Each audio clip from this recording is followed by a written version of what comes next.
Voici pour une deuxième fois le Toyota BZ4X. Bienvenue à kWh.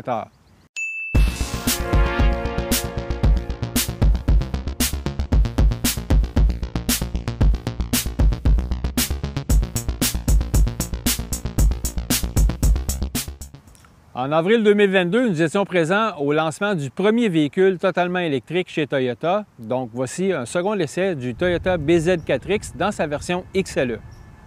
Pourquoi on s'attarde sur la version? C'est parce que le XLE, c'est une traction intégrale, mais aussi les tractions avant sur les versions moins coûteuses, les L et les LE.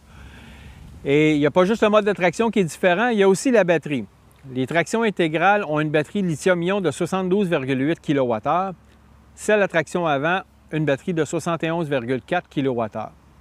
Mais le problème, c'est que Toyota a annoncé qu'il y avait certains enjeux ou certains problèmes par rapport à la recharge rapide en hiver. Avec les batteries à traction intégrale, la puissance ne dépasserait pas le 100 kW, alors que l'autre batterie peut aller jusqu'à 150 kW. Donc, si vous voulez absolument un véhicule à traction intégrale fait sur la même plateforme, bien, vous pouvez aller voir le cousin du BZ4X, le Subaru Solterra, qui est fait exactement sur les mêmes plateformes, mais qui a juste la traction intégrale avec la batterie de 71,4 kWh. Donc, plus de problème de recharge rapide en hiver.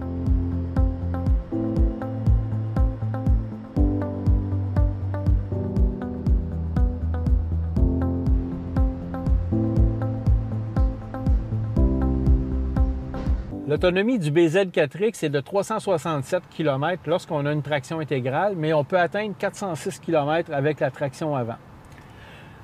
Pendant notre période d'essai, avec un minimum de climatisation, on a pu obtenir 330 km, mais le point positif avec lequel on était agréablement surpris, des fois le compteur d'autonomie ne baissait pas, même augmentait par bout. Là, on est en ville la plupart du temps, donc il y a quand même un bon mode de régénération d'énergie.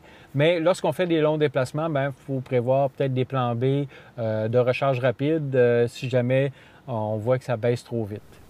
À l'intérieur, on sent une certaine touche futuriste de la part de Toyota. C'est audacieux, certes, mais on a quelques réserves par rapport à certains plastiques là, qui ont l'air un petit peu bon marché.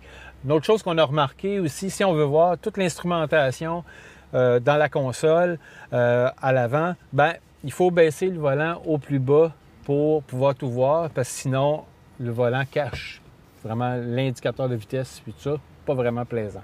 Dans le BZ4X à traction intégrale, il y a le X-Mode qui est partagé avec Subaru. Et quand on appuie sur le bouton, on peut changer le mode de traction dans la boue, dans la neige ou dans la terre épaisse. Donc, c'est commun aux deux plateformes, aux deux véhicules. Sur la route, ce qu'on apprécie beaucoup avec le BZ4X, c'est sa souplesse, son dynamisme et surtout son silence. Il n'y a pas de bruit généré artificiellement comme dans d'autres modèles.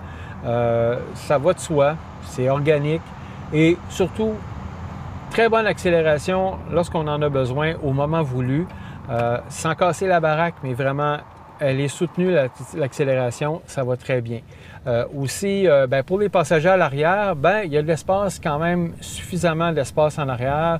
Pour des personnes moyennement grandes, ils ne se taperont pas la tête sur le plafond. Et l'espace pour les jambes est quand même assez vaste. À l'avant, on est un peu plus à l'étroit, je dirais. Peut-être à cause de la console centrale qui prend beaucoup d'espace. Mais à l'arrière, 3 personnes facilement, comme il faut, en arrière, sans problème. Le prix de base du Toyota BZ4X est de 44 990 $ pour la version L à traction avant, plus les frais de transport de préparation de 1 930 $.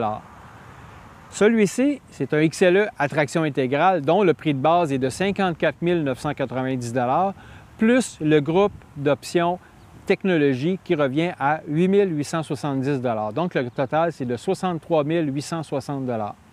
Toutes les variantes du BZ4X sont admissibles aux 2 rabais gouvernementaux, soit celui du gouvernement du Québec de 7 000 $ et celui du fédéral de 5 000 $. Évidemment, tous les deux applicables après les taxes. Donc, nous espérons que cette seconde capsule sur le Toyota BZ4X vous a plu et on vous dit à la prochaine fois.